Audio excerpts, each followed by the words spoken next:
December 2nd, 2017.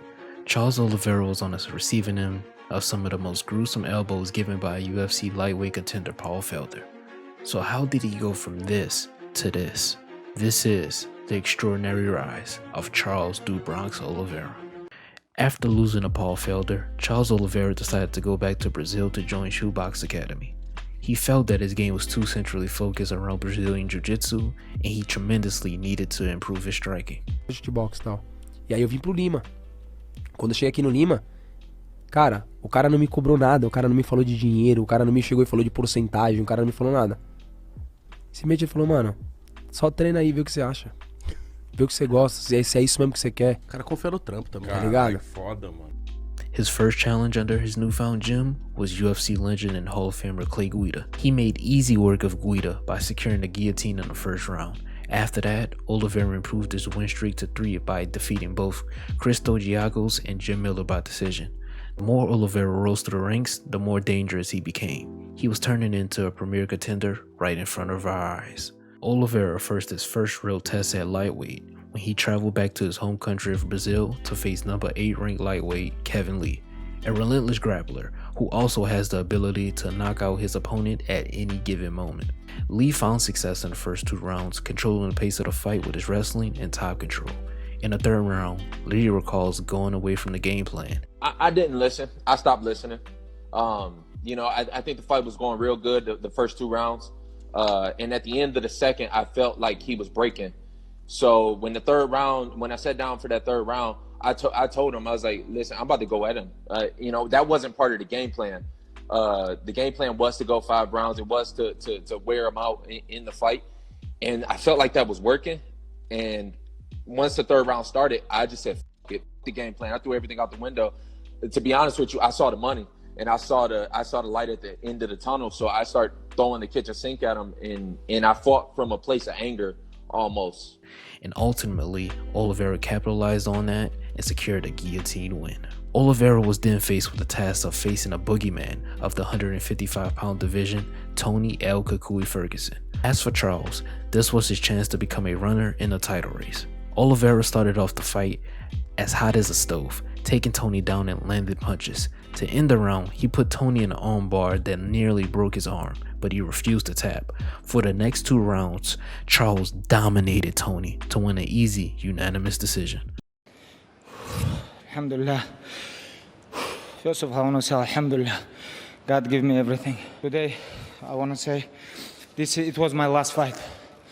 And no way I'm going to come here without my father. It was first time when, after what happened with my father. Khabib Nurmagomedov retired. The UFC lightweight title was officially vacant. The matchmakers felt there was only one fight that could be made. Charles Oliveira versus Michael Chandler. Conor McGregor! Surprise, surprise! There's a new king in the lightweight division! Dustin Poirier, your time is coming, and Khabib! If you ever do see fit to grace us with your presence back here in the UFC octagon, in your quest for 30, you know you gotta beat somebody. So beat me, if you can! God bless! See you at the top! Fight starts and Chandler is making Oliveira feel the pressure. After an intense grappling sequence, Michael Chandler gets up and then knocks down Charles to finish off the first round. The 2nd round starts and now Oliveira is the one who is pressuring Chandler. Charles marches forward and lands a precise and thunderous left hook to drop Chandler. He follows up with one more left hand to finish him off and to end the fight. After 11 long years, Charles Oliveira is now a UFC champion. Ladies and gentlemen, referee Dan Murgliata has called a stop to this contest at 19 seconds of round number 2. Declaring the winner by TKO and new undisputed UFC lightweight champion of the world, Charles "Du Bronx" Oliveira.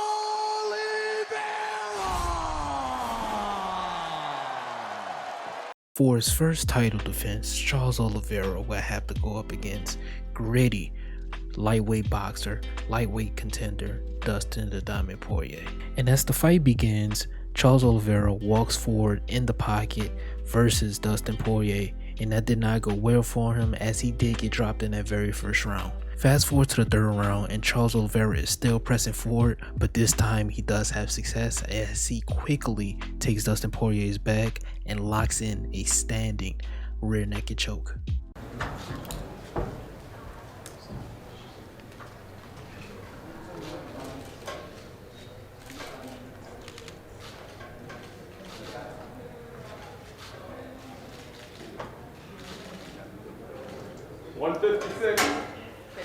The decision to strip Oliveira of the championship started a controversy in what was named scalegate, as the other fighters on the UFC 274 card had alleged problems with the scales.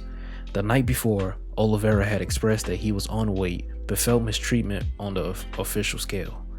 As a result, Dana White expressed that the UFC would rent a watcher to observe the scale going forward. However, a state athletic commission doesn't have the authority to strip a UFC champion. The UFC 100% makes that call. Nonetheless, the fight moves forward and now Charles is fighting in a fight that has no reward. He is no longer a champion. 8h30 minha equipe me acordou e falou, vamos pesar, filho? Pá, eu falei, vamos pesar. Pô, mano, todo mundo brincando, felizão. Sabia que tava no peso. Tava no peso normal. Cheguei na balança, a balança já não era a mesma, era outra balança. Os caras trocaram a balança. Aí, porra, eu acho que a imagem, ela já fala por si.